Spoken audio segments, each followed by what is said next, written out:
आज हमने यहाँ पे आगे सॉरी काट लो। नमस्कार दोस्तों, मेरा नाम गोल्डी तिवारी है और मैं यूएस के पोर्टलैंड नाम के शहर में रहती हूँ। मैं भारत में उत्तराखंड से हूँ। आज दोस्तों हम सीखेंगे कि हम मूली के जो सीडलिंग यानी कि पौध होती है उसकी थिनिंग कैसे करें। थिनिंग एक तरीका है जिसमें हम नए नए जो जर्मिनेटेड सीड होते हैं हमारे, यानी कि नए अंकुरित जो बीज होते हैं, उनमें जब कुछ पत्तियां आ जाती हैं तो उसके बाद हम कैसे उन्हें पतला करें यानी कि थिन करें, इस तरीके से उन्हें ऑर्गेनाइज करें कि हर पौध पे सनलाइट, एयर सर्कुलेशन और न्यूट्रिशन को पर्याप्त मात्रा में मिले।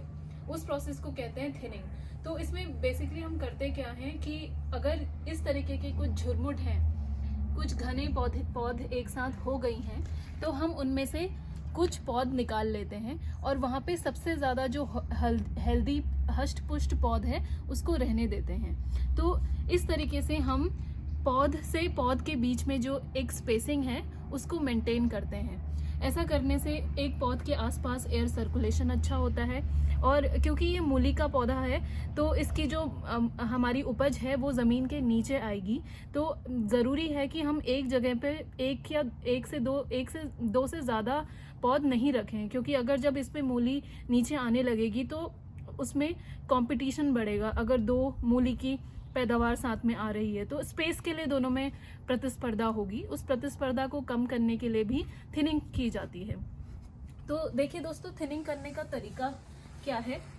आपको सबसे पहले, जैसे हम अगर इस झुरमुट में देखें तो सबसे जो हेल्दी और सबसे लंबी जो पौध है उसको हम चुन लेंगे, यानी उसको हम नहीं छुएंगे। उसके आसपास की बाकी सारी पौध को हम निकाल लेंगे। तो यहाँ पे आप देख सकते हैं कि ये सबसे हेल्दी हष्ट पुष्ट पौध मुझे लग रही है। इसको मैं यहाँ पे रहने दूंगी और इसके आसपास की ये सारी की जो पौध हैं उन्हें मैं निकाल लूँगी।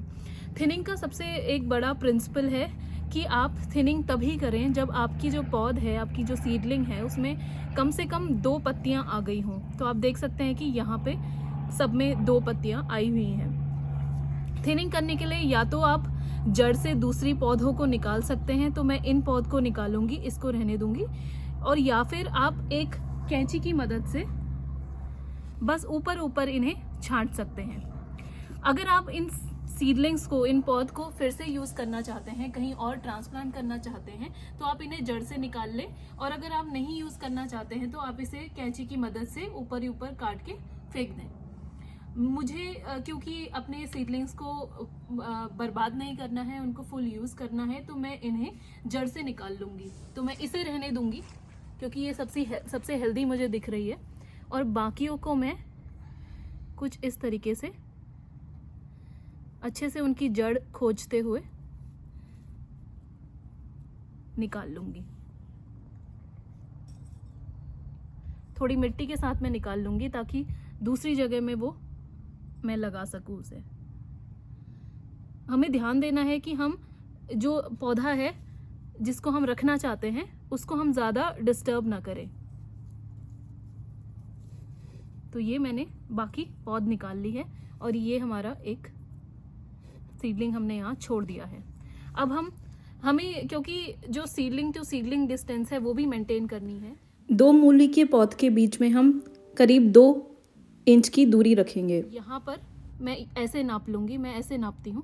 तो यहाँ पे अगर ये पौध है तो करीब इस वाली उंगली के बाद में ही दूसरी होनी चाहिए। तो अगर मैं इस पौध को चुनती हूँ अगली उसमें, तो ये पर्याप्त होगी, ये जो दूरी है, बल्कि थोड़ी ज़्यादा ही होगी। तो मैं इस वाले में ये बाकी जो छोटी पौध हैं इनको निकाल लूँगी।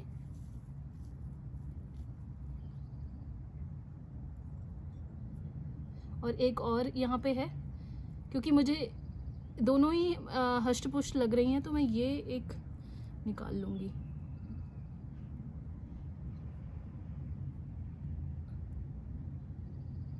ये दोनों आपस में जुड़ी हुई हैं तो मुझे थोड़ा ध्यान से इसे निकालना होगा।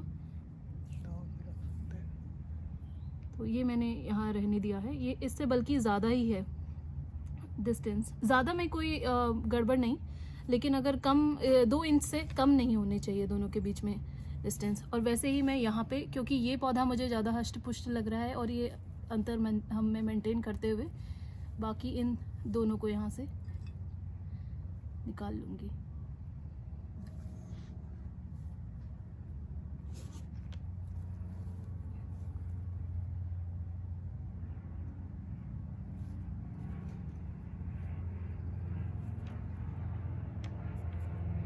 इधर पे थोड़ा ज़्यादा झुरमुट है तो यहाँ पे मुझे थोड़ी मुश्किल हो सकती है, इसलिए मैं थोड़ा किनारे से चुनना शुरू करूँगी।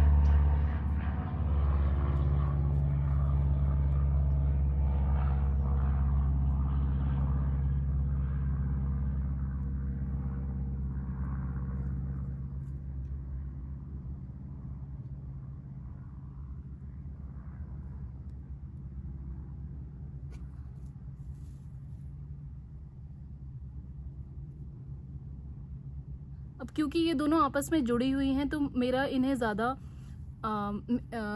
परेशान ख़राब करना सही नहीं है, तो मैं इसे ऐसे ही रहने दूंगी और बाद में मैं इसको थिन कर लूँगी। बल्कि मैं इसे ऊपर से अभी कट कर लूँगी क्योंकि इससे अलग होना ठीक नहीं है, वो भी फिर पौध मर जाएगी। आप देख सकते हैं दोस्तों, अभी मैंने इस तरीके से यहाँ पे थिनिंग कर ली है और हर दो पौध के बीच में करीब 2 इंच का मैंने गैप रखा है। 2 इंच से बल्कि मैंने ज़्यादा ही गैप रखा हुआ है।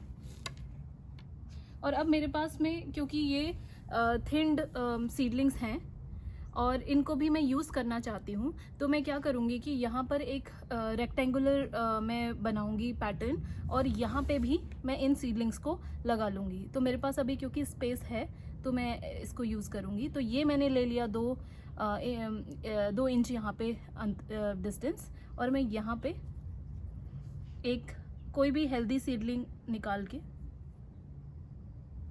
मैं लगा दूँगी।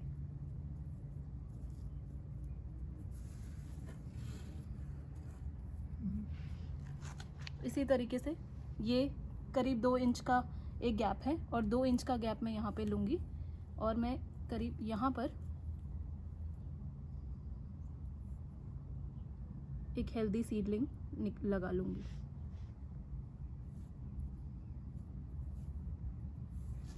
फिर मैं इस तरीके से यहाँ पे गैप लूँगी, यहाँ पे भी मेजर कर लूँगी और इधर पे एक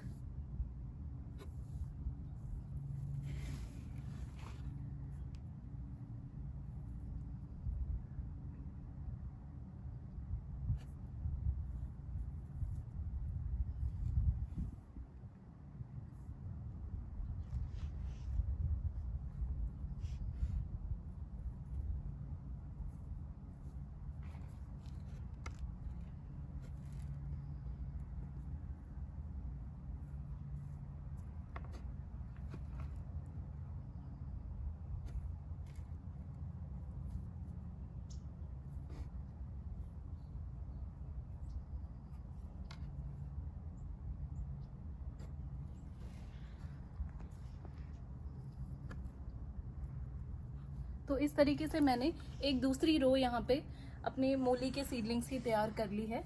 और अब अंत में मैं इसमें थोड़ा सा पानी छिड़क दूंगी क्योंकि मिट्टी आप देख सकते हैं कि थोड़ी सी कम नम है, तो इस समय मैं इन्हें पानी दे दूंगी।